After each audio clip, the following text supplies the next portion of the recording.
Hola chicos, buenos días. Bienvenidos a clase de Ciencias Naturales. El día de hoy hablaremos sobre la función de relación en los seres vivos. Recordemos que todos los seres vivos desarrollamos algunas funciones vitales, ¿cierto? Como alimentarse, reproducirse, excretar, pero también una muy importante es relacionarse con su entorno, y esta es la función de relación. Bueno, entonces debemos recordar que la función de relación hace parte de las funciones vitales de los seres vivos. Entonces recordemos que todos los seres vivos estamos sometidos a constantes cambios, tanto en su exterior como en su interior. A cada uno de estos cambios o modificaciones se les llama un estímulo.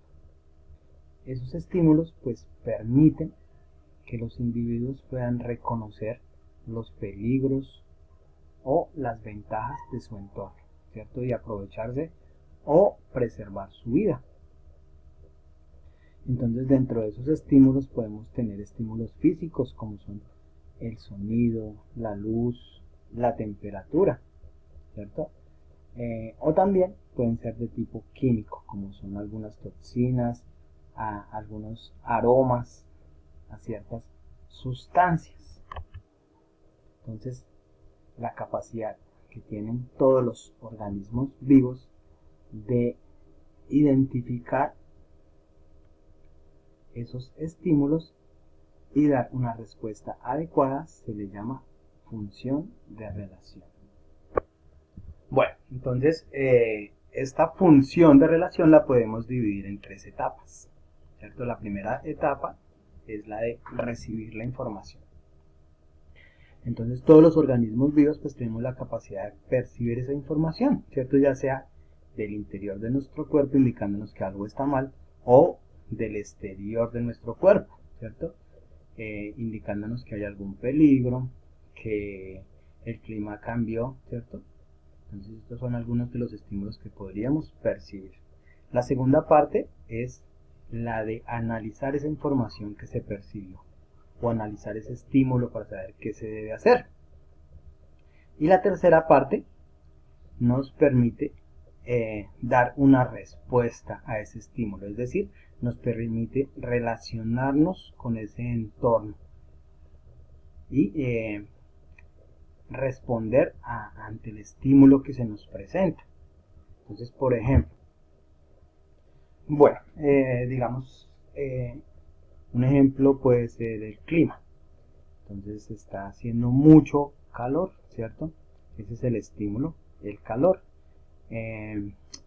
Luego entraríamos a la segunda parte, que es analizar, nuestro cuerpo empieza a analizar qué hacer para de alguna manera luchar contra ese calor. Entonces simplemente generaría dos respuestas, una que nos dé sed y otra empezaría a sudar, ¿cierto? Serían como las respuestas más rápidas y nos invitaría, nuestro cerebro nos diría que no nos hagamos en el sol, sino que busquemos la sombra. Ese sería como un ejemplo de esa función de relación. Pero un ejemplo más contextualizado con nosotros, con su edad, podría ser aquel que pasa una chica o un chico que nos parece muy atractivo, muy bonito, que nos agrada, y lo vemos pasar. Ese sería como el estímulo, ¿cierto? Luego entraría la parte de analizar la información, ¿sí? Entonces pasa el chico, pero ¿yo qué voy a hacer? ¿Le quiero hablar? ¿No le quiero hablar? Me pongo nervioso, ¿cierto? Entonces ahí ya pasaríamos a un análisis de esa información y se generarían diversos tipos de respuestas. En aquellos chicos que son más lanzados, pues sin vergüenza, sin pena, irían a hablar con esa persona que les atrae, ¿cierto? O se generaría otro tipo de respuesta en el cual los chicos simplemente se alejarían de esa persona porque se ponen nerviosos, empiezan a sudarle las manos, se ponen colorados o no pueden hablar. Sería otro tipo de respuesta ante esos estímulos que se nos presentan. Bueno, y de acuerdo a esto, pues entonces podríamos definir que la función de relación es la capacidad que tienen los organismos vivos de percibir los cambios físicos o químicos, a los cuales vamos a llamar estímulos, del ambiente, tanto interno como externo, y analizarlos y producir una respuesta adecuada ante cada uno de esos estímulos, y que estas respuestas pues permitan a los organismos la supervivencia. Bueno, pero para que las respuestas sean adecuadas y los organismos pues puedan persistir, puedan sobrevivir ante los diferentes cambios, pues han tenido que desarrollar diferentes estructuras que le permitan captar esos estímulos, identificarlos y dar respuestas adecuadas. Entonces, estas estructuras se llaman receptores sensoriales. Entonces resulta que un receptor sensorial es una estructura especializada que es capaz de percibir y responder ante los estímulos internos o externos de los organismos. Estos receptores sensoriales pues tienen la capacidad o la habilidad de monitorear las condiciones del ambiente que los rodea. Y pues cada uno, vemos aquí algunos ejemplos, tiene sus características únicas. Entonces, por ejemplo, aquí tenemos los conos y los bastones que nos permiten percibir los cambios de luz y detectar los colores. Aquí tenemos otro receptor sensorial que se llama los crepúsculos, ¿cierto? Son los receptores que se encuentran en nuestra piel. A través de ellos podemos identificar cosas como el frío, el calor, podemos percibir el dolor, podemos identificar si algo es liso o arrugado, ¿cierto? Entonces son muy importantes. Aquí tenemos los receptores del olfato, los que nos permiten percibir los aromas de las frutas, de los perfumes, de la comida rica, de cuando algo está dañado, ¿sí? Por aquí tenemos los receptores auditivos, ¿cierto? Estos nos permiten identificar los sonidos, ¿cierto? Y reaccionar ante ellos. Y aquí tenemos otro ejemplo que serían las papilas gustativas y los receptores gustativos, ¿cierto? Nos permiten percibir los sabores. Entonces estos serían algunos de los ejemplos de esos receptores. Bueno, entonces ahora vamos a hablar un poquito sobre las características de esos receptores sensoriales. Y la primera característica es la excitabilidad que tienen. Entonces decimos que la excitabilidad es la capacidad que tienen las células nerviosas o receptores sensoriales y los músculos de responder ante un estímulo. ¿Sí? Entonces, dependiendo del tipo de estímulo y de la intensidad, pues podemos percibirlos. Existen muchos más colores, pero nuestras células o nuestros receptores sensoriales, como son los conos y los bastones, pues tan solo pueden percibir algunos colores. Entonces por eso no podemos ver toda la gama de colores, ¿cierto? Igual pasa con algunos aromas o algunos sonidos que no podemos detectar. Por ejemplo, en algunos casos hemos visto que utilizan un pitico para llamar a los perros, ¿cierto? Pero nosotros no lo podemos escuchar porque su intensidad es muy baja, entonces nuestras células no lo pueden percibir, no se excitan, no captan ese sonido. Igual pasa con por ejemplo los aromas. Los perros detectan los aromas porque sus células son más excitables debido a que tienen una mayor cantidad de células olfativas, entonces pueden captar mejor los aromas. Bueno, la siguiente característica sería la especificidad, ¿sí?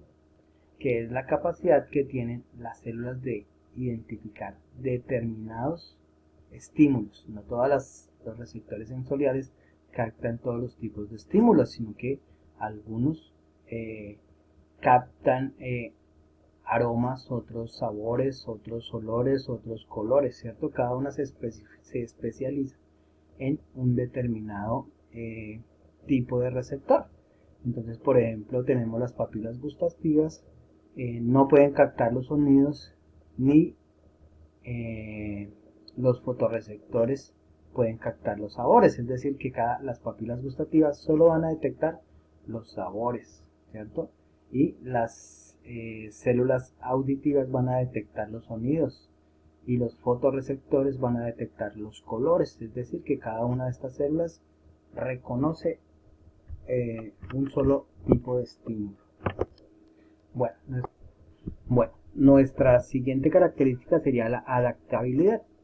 Entonces, que si un estímulo se hace constante, se hace permanente, pues nuestros receptores sensoriales poco a poco van a dejar de percibir esa información, ¿cierto? Excepto en los receptores de los nociceptores no pasa esto. Entonces veamos, por ejemplo, algunos ejemplos. Cuando estamos en algún lugar que hay mucho ruido y nos quedamos ahí por mucho tiempo, pues nuestros receptores sensoriales se van a acostumbrar a ese sonido, ¿cierto? No les va a parecer fastidioso. Otro sería cuando entramos en una habitación que ha estado por mucho tiempo cerrada y entramos y se siente cierto aroma a humedad o cierto mal olor, ¿cierto? Entonces nuestros receptores sensoriales perciben eso, pero si estamos dentro de esa habitación por algunos minutos, pues esos aromas o esas sensaciones pues van a desaparecer, ¿cierto? Porque se ha percibido permanentemente. Entonces poco a poco nuestros receptores dejan de percibir esos aromas. Estas entonces serían pues las características esenciales de los receptores sensoriales. Ahora vamos a ver cómo están clasificados según la función que desarrollan. Bueno, entonces tenemos que de acuerdo a la función que cumplen o de acuerdo a al estímulo que perciben, tenemos diferentes tipos de receptores sensoriales. Entonces, por ejemplo, tenemos en el caso de los conos y los bastones, que son fotorreceptores, es decir, que ellos tienen la habilidad de captar los cambios de luz, ¿cierto? Entonces, gracias a esos cambios de luz, podemos ver las imágenes y determinar los colores, la profundidad. Por acá tenemos los corpúsculos, que serían los mecanorreceptores. Entonces estos mecanorreceptores tienen la capacidad de percibir la presión, ¿cierto? Entonces gracias a ellos podemos identificar el dolor, podemos percibir si alguien está cogiendo algo, la fuerza con que atrapamos las cosas, ¿cierto? Son algunas de esas características de los mecanorreceptores. Y ahorita vamos a ver un cuadrito donde dice cada uno y su función.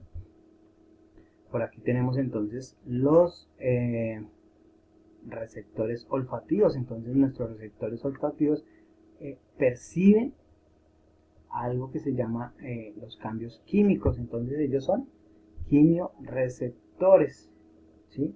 Perciben los cambios químicos. Por aquí tenemos los receptores auditivos. Ellos también son mecanorreceptores porque perciben los cambios de las ondas sonoras. Y por aquí tendríamos los receptores gustativos, que también, al igual que el olfato, serían quimiorreceptores. Vamos a ver un cuadrito con los tipos de receptores sensoriales.